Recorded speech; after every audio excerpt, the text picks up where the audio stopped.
جب کبھی سنتوں پر عمل یا اس کی خدمت کے سبب آپ پر ظلم و ستم ہو تو اس وقت کربلا کے خونین منظر کا تصور باندھ لیا کیجیے۔ خاندان نبوت کا آخری قصور ہی کیا تھا؟ یہی کہ وہ اسلام کی سربلندی چاہتے تھے۔ اس مقدس جرم کے پاداش میں گلشن رسالت صلی اللہ علیہ وآلہ وسلم نے 9 گشفتہ پھولوں کو کس بے قدر دردی کے ساتھ پامال کیا گیا۔ آہاں گلستان زہرا رضی اللہ تعالی عنہ کی وہ کلیاں جو ابھی پوری طرح کھلنے بھی نہ پائی تھی تو ان کو کیسی بے رحمی اور صفا کے ساتھ گھوڑوں کی ٹاپوں تلے رون دیا گیا۔ ہائے ہائے! اس وقت سید الشہداء امام حسین رضی اللہ تعالی عنہ پر کیا گزری ہوں گی، جس وقت ان کے جگر پارے کٹ کٹ کر خاک و خون میں گرتے اور تڑپتے ہوں گے۔ آہ ننھا علی اصغر رضی اللہ تعالی عنہ اس مدینے کے حقیقی منع کے پیاسے گلے پر جب تیر لگا ہوگا اور یہ شدت قرب سے اپنے بابا جان رضی اللہ تعالی عنہ کی گود میں تڑپا ہوگا اور پھر جھرجھری لے کے دم توڑا ہوگا، اس وقت جگر گوشہ باتور رضی اللہ تعالی عنہ نواسہ رسول اللہ صلی اللہ علیہ وآلہ وسلم سیدنا امام عالی مقام حضرت امام حسین رضی اللہ تعالی عنہ کے رنج و عالم کا کیا عالم ہوگا۔ دیکھا تو یہ نظارہ کانپا ہے عرش سارا، اصغر کے جب گلے پر ظالم نے تیر مارا، اور جب ننھے منع علی اصغر رضی اللہ تعالی عنہ کا خون میں لیتھڑا ہوا ننھا سا لاشا ان کے امی جان سیدنا شہر بانو رضی اللہ تعالی عنہ نے دیکھا ہوگا تو ان پر اس وقت کیسی قیامت قائم ہوگی۔ اے زمین کربلا یہ تو بتا کیا ہو گیا؟ ننھا علی اصغر تیری گودی میں ہی کیسے سو گیا؟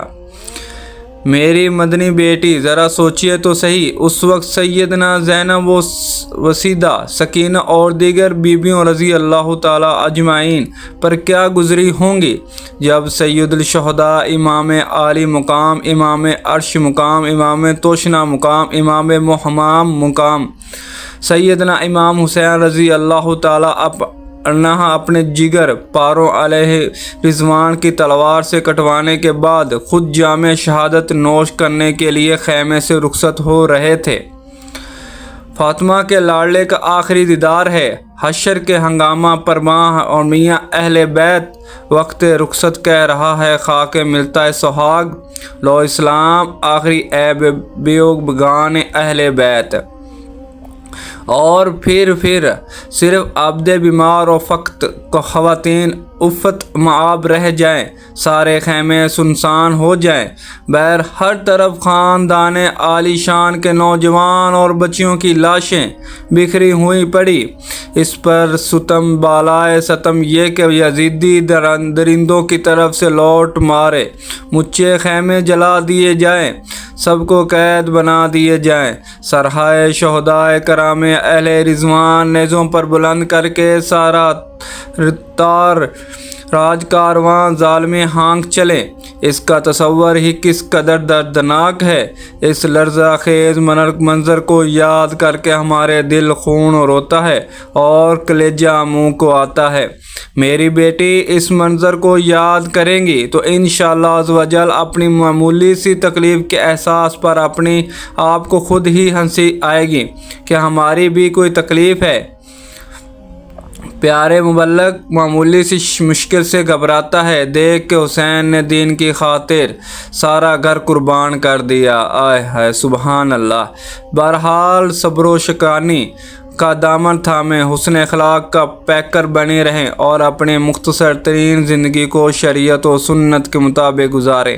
تبلیغ و قرآن و سنت کی عالمگیر غیر سیاسی تحریک دعوت اسلامی کے مادری ماحول سے ہر دم وابستہ رہیں اور اسلامی بہنوں کو نیکی کا دعوت دیں۔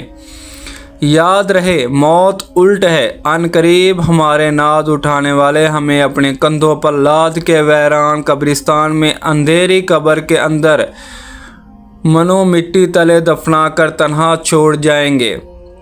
اگر خدا نخواستہ غیر شرعی فیشن بھری زندگی ہوئی تو بے پردگی کا سلسلہ رہا، نمازوں اور روزوں میں غفلت ہوئی تو اگر اللہ عز و جل اور اس کے محبوب صلی اللہ علیہ وآلہ وسلم ناراض ہو گئے تو عذاب کی صورت ہوئی تو پھر اندھیری قبر اور وہ بھی سانپ بچھو کے ساتھ قیامت کے دن قیامت تک کیسے گزرا ہوگا۔ لہٰذا ہر دم موت پیش نظر ہے اور جلد تر ختم ہو جانے والی مختصر ترین زندگی میں طویل ترین آخرت کی تیاری کر لیجیے۔